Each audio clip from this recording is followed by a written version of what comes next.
Saludo con la paz del Señor Jesucristo a cada uno de ustedes, mis amados hermanos que están escuchando en esta tarde, ahí donde están en sus hogares, en donde anden, ¿verdad? También a los simpatizadores del Evangelio.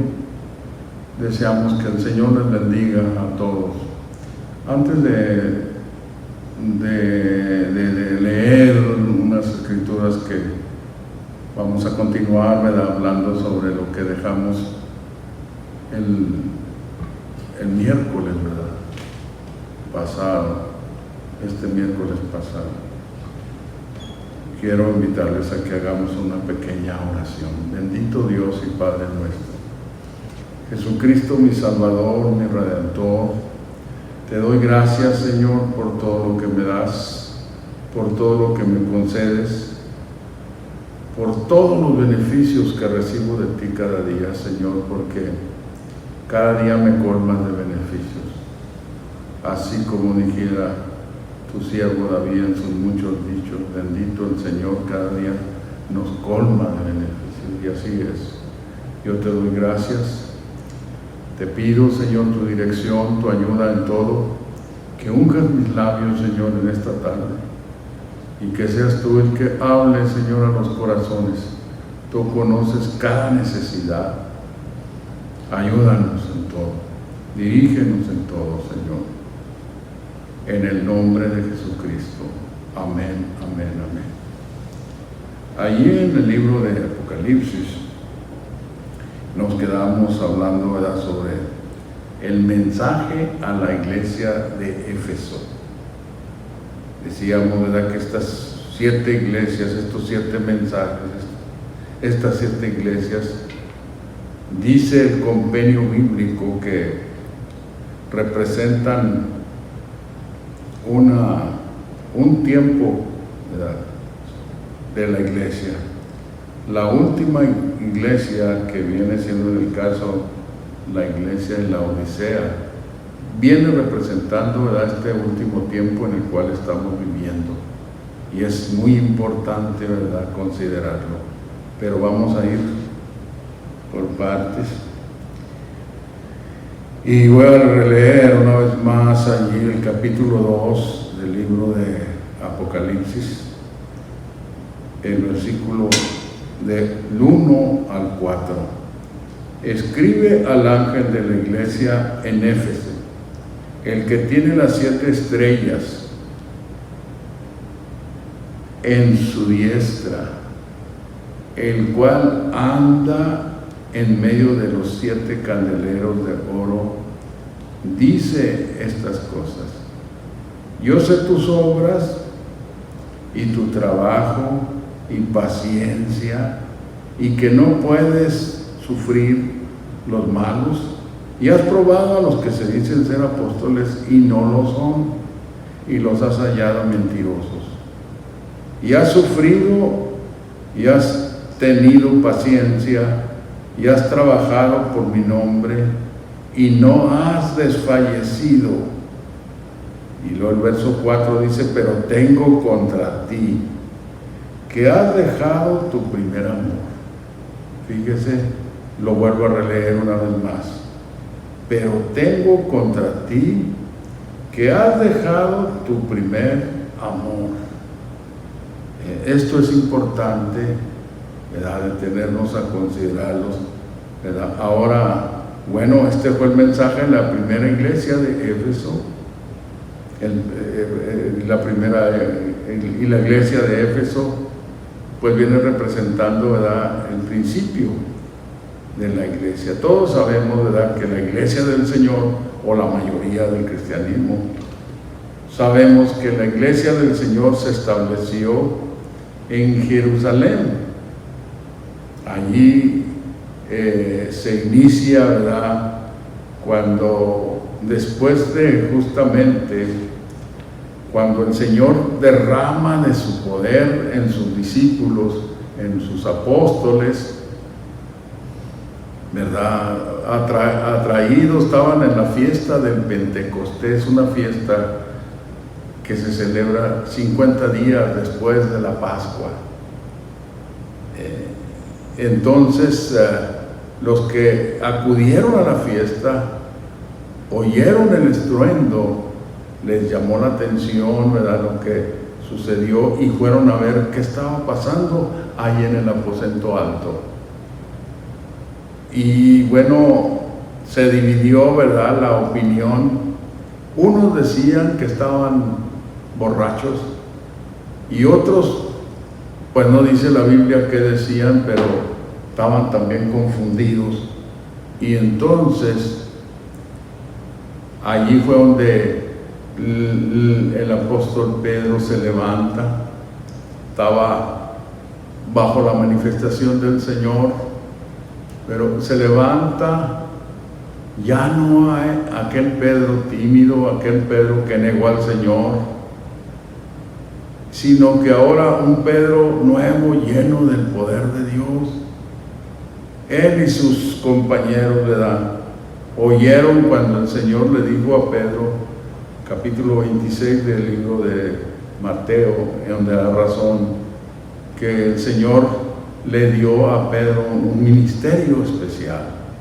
Le dijo: yo también te digo que tú eres Pedro. Cuando el Señor les preguntó a sus discípulos: ¿y las gentes qué dicen que soy yo? Ya les dijeron ellos, unos dicen que eres Juan el Bautista, otros Jeremías, otros ¿qué más? Algunos de los apóstoles, de los profetas. Y entonces el Señor les dijo a ellos: ¿y ustedes quién decir que soy? Entonces Pedro da un paso al frente, ¿verdad?, como solía hacerlo, y dice: tú eres el Cristo, el Mesías, ¿verdad? Tú eres. Y le dijo a Pedro al Señor. Entonces el Señor le dice: yo también te digo que tú eres Pedro, y sobre esta piedra, fíjese usted, es importante, sobre esta piedra, no estaba refiriéndose a Pedro, se estaba refiriendo a sí mismo, el Señor, a su misma persona, diciendo: sobre esta piedra edificaré mi iglesia, y las puertas del infierno no prevalecerán contra ella. ¿Contra quién? Contra la iglesia. Y a ti, ahora volviéndose a referir a Pedro, a ti daré las llaves del reino. Y entonces Pedro se levantó cuando aquellos de la estaban confundidos, y comienza a decirles: estos no están borrachos, siendo la hora tercia del día. Esto que ustedes acaban de ver o que están viendo es el cumplimiento de lo que profetizó el profeta Joel. Pero esa profecía allí se cumplió, pero no se quedó allí. Es muy importante que entiendan esto, porque hay quienes creen que la profecía de Joel se cumplió allí y allí quedó.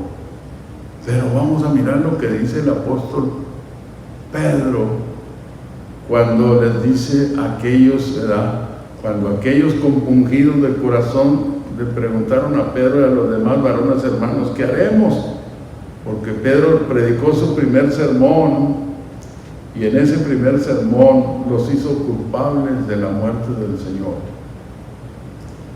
Y entonces aquellos compungidos de corazón dijeron: varones hermanos, ¿qué haremos? Pedro les dice: arrepentidos y bautícese cada uno de vosotros en el nombre de Jesucristo para el perdón de los pecados, y recibiréis el don del Espíritu Santo, porque para vosotros es la promesa, para vuestros hijos, para quienes más, para los que están lejos, y para cuantos el Señor nuestro Dios llamare. Quiere decir entonces que no quedó nomás allí, y hay prueba. Yo puedo testificar en los principios de mi conversión, que ya es un tiempo más regular, ¿verdad? Fui bautizado en el nombre de Jesucristo en 1967 en la ciudad fronteriza Ciudad Juárez, Chihuahua. Allí fui bautizado en la primera iglesia de Juárez. Ahora, según esto, ya hay muchas congregaciones establecidas, otras allí, no sé cuántas son. Pero allí me llamó el Señor.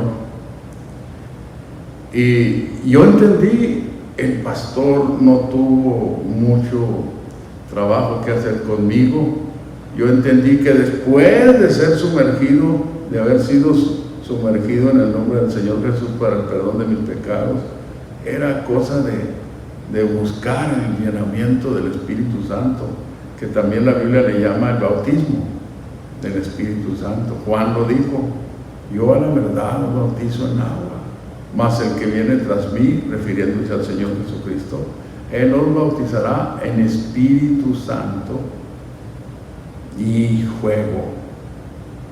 Cuando habla del bautismo de fuego, está hablando, ¿verdad?, de las pruebas que el Señor permite que pasemos. Y la iglesia de aquel tiempo, aquellos apóstoles, cabe decirlo, ¿verdad?, aunque ya lo he dicho algunas veces atrás, en las grabaciones atrás, lo he referido, ¿verdad?, de que los apóstoles se interesaron, y la gente que venía convirtiéndose al Señor, adhiriéndose a la iglesia del principio, inmediatamente les decían: a mí el pastor no necesitó empujarme, yo sabía que el siguiente paso después de ser bautizado en las aguas era el bautizarme, el buscar el bautismo del Espíritu Santo. Y estoy diciendo porque yo soy testigo de que esto no se redujo, no quedó reducido al principio, al primer principio. Estamos hablando del principio de la iglesia, de que la iglesia del Señor fue establecida en Jerusalén y compuesta en su mayoría de miembros de esa raza que el Señor escogió, el pueblo de Israel. Así, después la historia nos da razón. Y recomendamos a los que nos están escuchando, ¿verdad?, que no han obedecido al Señor, escudriñen las Escrituras, ¿verdad? Ya de siglos se ha dicho que la iglesia comenzó en Roma, y no es así. No es así, sino que comenzó en Jerusalén y luego después se fueron estableciendo algunas otras congregaciones, porque la Biblia habla, ¿verdad?, de la iglesia en particular, la congregación. Aquí nosotros somos la congregación en Woodburn, la iglesia de Woodburn. Pero está la iglesia aquí al norte, la iglesia de Portland. Antes de Portland está la iglesia de toda Latinoamérica. Estoy hablando de los compañeros, ¿verdad?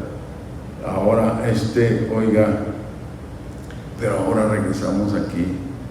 Fíjese usted el mensaje a la iglesia, muy particularmente hablando del versículo 4, ya cuando le dice, ¿verdad?, el verso 2 dice: yo sé tus obras y tu trabajo y paciencia, y que no puedes sufrir los malos, no puedes sufrir los malos.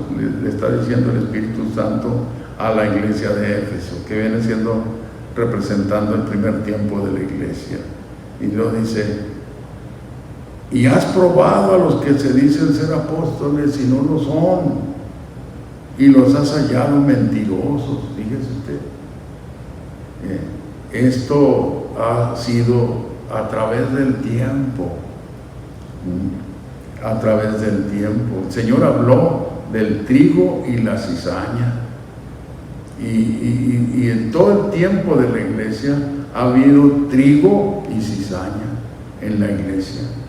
El trigo representa cada uno de los cristianos que son de a de veras cristianos, que están de a de veras entregados al Señor. Y los otros, bueno, pues así de que cada quien, yo no soy el que voy a hacer la distinción y que voy a decir, pásense para acá los trigos, pásense para acá y para acá, por favor, la cizaña. No, yo no conozco los corazones, es el Señor el que conoce el corazón de cada uno. Y es el que sabe todas las cosas. Ahora, ¿verdad? Porque estoy diciendo esto, ¿verdad? Porque según la historia, eso es lo que da razón la historia. De varios que incluso el apóstol Pablo, en una de sus cartas, pide la oración por él y dice y menciona falsos hermanos. Falsos hermanos. Y estoy diciendo esto porque aquí está hablando no de los falsos hermanos, ¿verdad? Está hablando de los falsos apóstoles, que en el primer tiempo pues ya había el apóstol Pablo, ¿verdad? También dice de los falsos apóstoles en sus principios, en el principio que ellos estaban, había quienes se autonombraban o alguien los llamaba o qué sé yo, pero había falsos. Pero así como hay falsos, hay verdaderos. Y así como hay verdaderos, hay falsos también, todo el tiempo. No nomás apóstoles, no nomás hermanos, falsos pastores, falsos evangelistas, falsos, ¿qué más? Oiga, los 5 ministerios encontramos, ¿verdad? Apóstoles, profetas, falsos profetas. Pero así como hay falsos profetas, también hay profetas verdaderos, porque es el Señor el que llama. Ahora de tiempo hemos entrado en una parte en donde hay quienes se esfuerzan por desconocer a los profetas, a los pastores, a los apóstoles y profetas de hoy. Pero cierto que hay falsos. Yo como pastor digo, yo no voy a decir este es un falso, nomás así, nomás mirándolo. Tengo que conocerlo, tengo que tratarlo, ¿verdad? Y entonces voy a saber si es verdadero o no, ¿verdad? Porque ciertamente, como dije, vuelvo a decir, ¿verdad? Siempre ha habido falsos apóstoles, falsos profetas, falsos evangelistas, falsos enseñadores también. Hoy lo mismo, hay verdaderos y falsos, verdaderos y falsos. Entonces, bueno, cada uno tenemos que, ¿verdad?, examinar, detenernos a considerar, bueno, ¿yo qué soy? ¿Un verdadero o un falso? ¿Verdad? Y cómo, bueno, delante del Señor, tenemos que pedirle al Señor, Señor, ayúdame. Yo quiero ser un verdadero, porque, oiga, yo quiero que se cumplan en mí las promesas del Señor, lo que el Señor nos ha prometido. Y para eso pues tenemos que hacer las cosas, ¿verdad?, como manda el Señor. Su palabra es la que nos enseña, ¿verdad?, cómo debemos de conducirnos, ¿verdad?, los unos con los otros. Que Dios nos ayude. Entonces, la iglesia de Éfeso, el Espíritu Santo le da un buen complemento cuando le dice: yo sé tus obras y tu trabajo y paciencia, y que no puedes sufrir a los malos, y has probado a los que se dicen ser apóstoles y no lo son, y los has hallado mentirosos. Fíjese que hablando todavía un poquito más sobre eso, el apóstol Pablo, cuando le escribe a Timoteo, le advierte y le dice: mira, porfías de hombres le dice, de hombres corruptos. Y luego que el man les dice, apártate de los tales, ¿verdad? Entonces también, no nomás allí, a Tito también le dice Pablo. Entonces hay, vamos a decir, una división justa y una división injusta, cuando más nos apartamos unos para acá y otros para allá. No, ¿verdad? Tenemos que fijarnos que haya, ¿verdad? Porque la unidad es de Dios.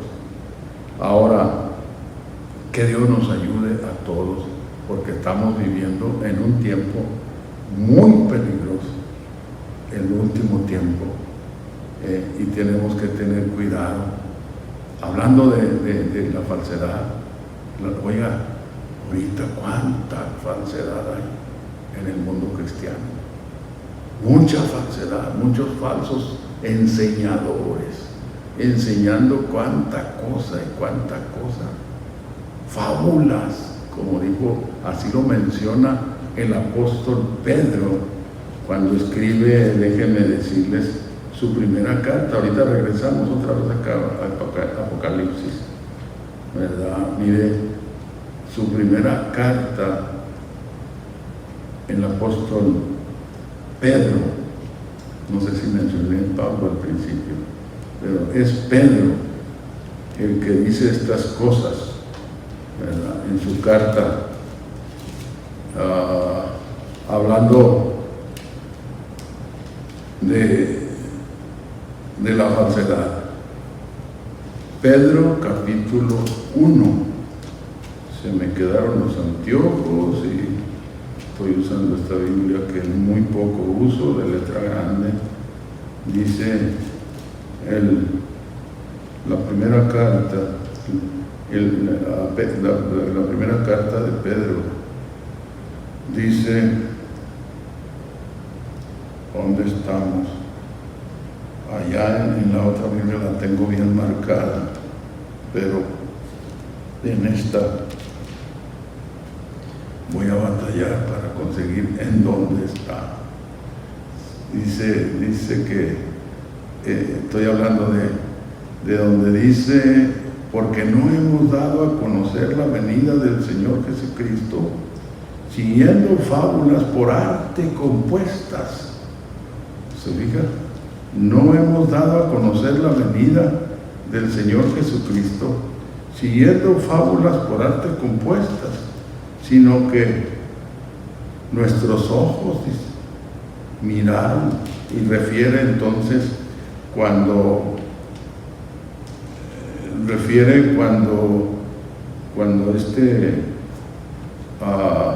tuvieron aquella experiencia, Pedro, Jacobo y Juan, cuando tuvieron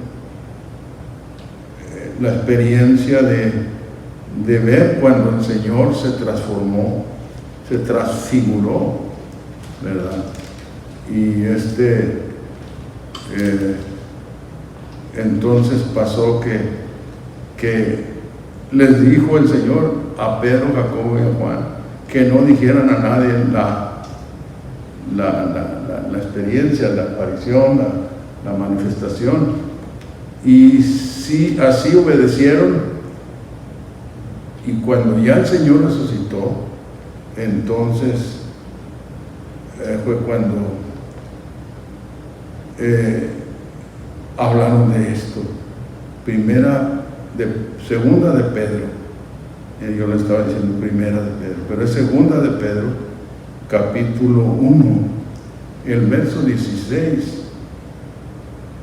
Porque no hemos dado a conocer la potencia y la venida de nuestro Señor Jesucristo, siguiendo, y luego fíjense cómo menciona, siguiendo fábulas por arte compuestas, sino habiendo con nuestros propios ojos visto su majestad, porque él había recibido de Dios Padre honra y gloria cuando una voz fue a él enviada de la magnífica gloria: este es mi Hijo amado en el cual me he agradado.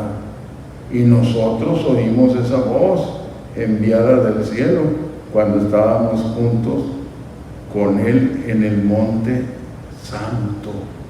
¿Se fija? El punto que los traje para acá es por lo que estaba mencionando, de las fábulas, precisamente. ¿Qué es una fábula?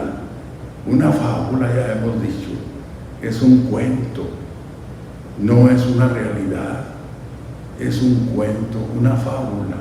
Es como la Caperucita Roja.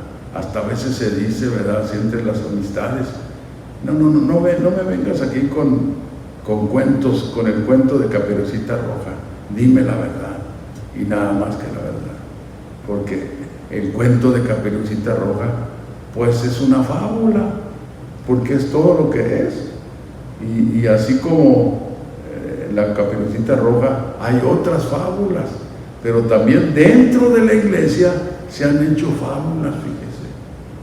Ahorita la principal fábula es la que hemos atacado, la que hemos dicho, ¿verdad?, que tengamos cuidado con lo que oímos, con lo que escuchamos, no importa quién lo ponga, porque a veces el cristianismo, dentro del cristianismo, los hermanos a veces se van por los títulos que ostenta la persona. Dicen, este sí es un doctor, porque trae un certificado y qué sé yo, y esto y lo otro. Pero lo que está hablando no es correcto, no es la verdad. Yo les he dicho a mis hermanos de aquí, tengan cuidado. Pablo dice, oírlo todo y retener lo bueno, ¿verdad? Oírlo todo y retener. Tenemos que aprender a distinguir cuando alguien está hablando mentira, cuando alguien está hablando fábula, ¿verdad? Pero para esto a veces muy difícil. Para los que están instruidos, cuando comenzaron de primero la instrucción verdadera, recibieron, entonces no es difícil identificar cuando se está diciendo una fábula. Una de las primeras, de las más grandes fábulas es esta, ¿verdad? Se ha enseñado al cristianismo ya de tiempo. Yo he dicho, leí en un libro de historia en donde decía, ¿verdad?, que en el siglo, todos sabemos, hemos oído hablar de la Reforma. Martín Lutero fue el primer gran reformador. Él lo que buscaba una reforma, no quería formar otro grupo, sino que él lo que buscaba es que hubiera una reforma, ¿verdad? Y entonces no se dio el caso, no aceptaron su propuesta, ¿verdad? Y entonces pues tuvo que se formó otro grupo de seguidores de este gran reformador. Pero después en la historia viene la contrarreforma, ¿verdad? Porque no se quedó así las cosas. Y esos contrarreformadores les dijeron a los hijos de los reformadores, cuando los hijos de los reformadores empezaron a apuntar y a decir, tú eres el falso profeta, tú eres el anticristo, tú eres, y así, oiga, entonces, muy sutilmente, de entre del grupo que estaba siendo atacado, salieron algunos defendedores y les dijeron a los hijos de los reformadores, ustedes están equívocos, están engañados. El falso profeta, el anticristo y la bestia van a venir cuando la iglesia se haya ido, porque la iglesia va a ser raptada, va a ser, oiga, se usó muchos años esa expresión, ahora ya se le cambió y se está usando la expresión bíblica, el arrebatamiento. Y la expresión, sí habla el apóstol Pablo, dice que luego nosotros los que quedamos juntamente con ellos, cuando está hablando de la resurrección de los muertos en Cristo, dice, luego nosotros los que quedamos juntamente con ellos, con los que murieron en el Señor y que van a resucitar cuando el Señor venga, dice, seremos arrebatados en las nubes a recibir al Señor en el aire, y así estaremos siempre con el Señor. No quiere decir que vamos a estar siempre en el aire, no, sino que está hablando de la unión. Cuando la iglesia se va a unir con el Señor, va a haber, allí se va a cumplir las bodas, allí se van a hacer, esas van a ser las bodas, porque acuérdense que, como ya hemos dicho en tiempos atrás, en otras grabaciones atrás, que el Señor les dijo a aquellos que fueron a decirle, ¿por qué los discípulos de Juan y los fariseos ayunan y tus discípulos no ayunan? Dijo el Señor, no pueden ayunar los que están de boda, mientras que el esposo está con ellos. Entonces, ¿qué era lo que hacía la boda de los discípulos? La presencia corporal del Señor. Entonces, eso es lo que va a ser la boda cuando la iglesia encontremos al Señor en el aire para venirnos con Él, porque nosotros, la iglesia, ya transformados en cuerpos glorificados, ¿verdad? Como el del Señor, vamos a salir, vamos a ser arrebatados, a recibir al Señor en el aire. Dale la bienvenida al Señor, porque el Señor viene a cumplir su promesa, que dijo que iba a volver aquí a este mundo, y va a venir a establecer un reino de paz, el milenio aquí en esta tierra. Y la iglesia dice que seremos reyes y sacerdotes. ¿Se fija usted? Seremos reyes y sacerdotes. Entonces, oiga, nos metimos por aquí hablando de la importante, hablando de importante conocer qué es la verdad y qué es la mitología, los mitos, lo que es lo falso, las fábulas.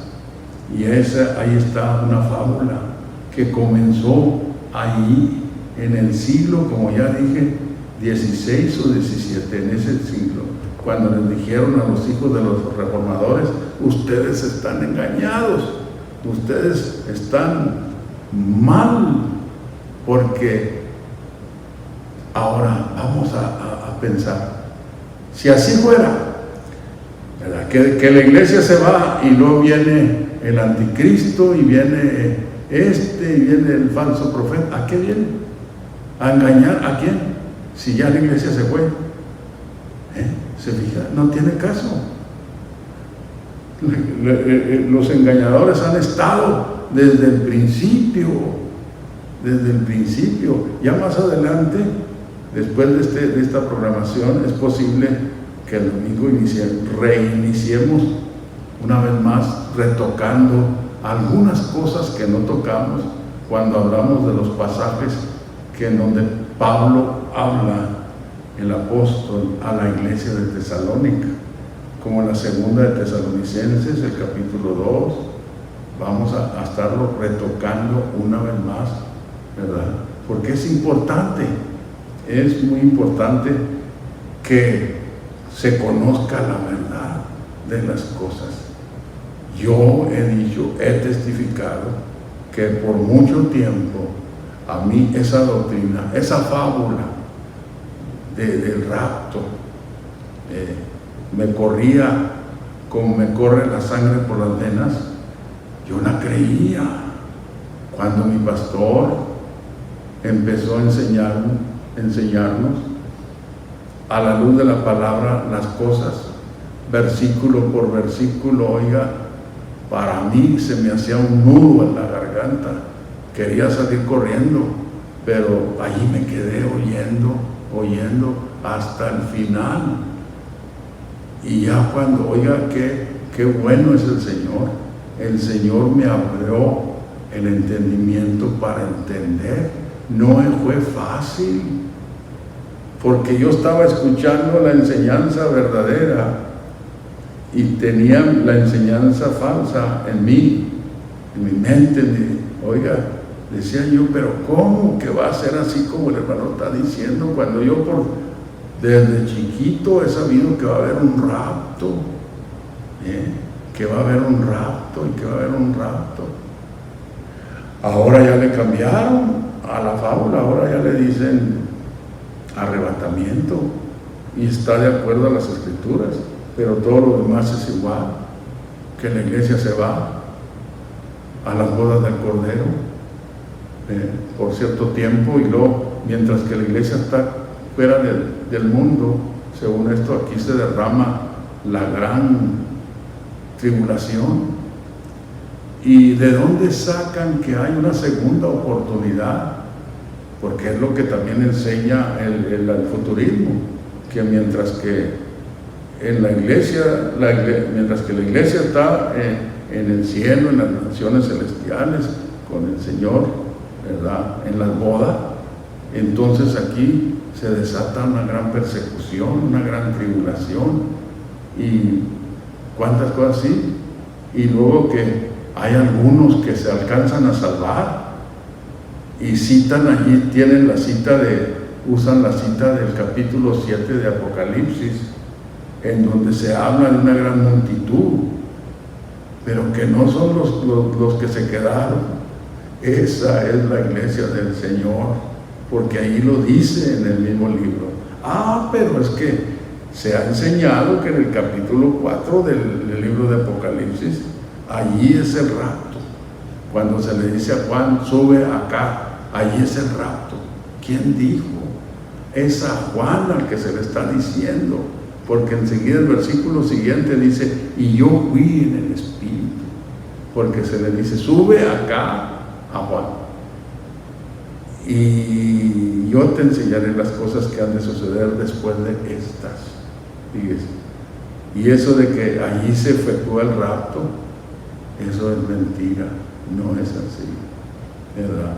Pero hacen esto y luego ya después, forzosamente, tienen que decir que la multitud que se encuentra después de la multitud de los 144,000 señalados de las diferentes tribus de Israel, entonces dice la Biblia allí que y vi una multitud de todas lenguas y gentes y tribus y luego da razón, esa es la iglesia del Señor, porque nomás hay una salvación, nomás una salvación.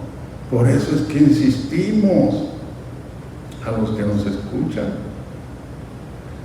los que se han apartado del camino del Señor, sacúdanse, busquen al Señor, humíllese al Señor y sírvale. Dios es grande en bondad, en misericordia.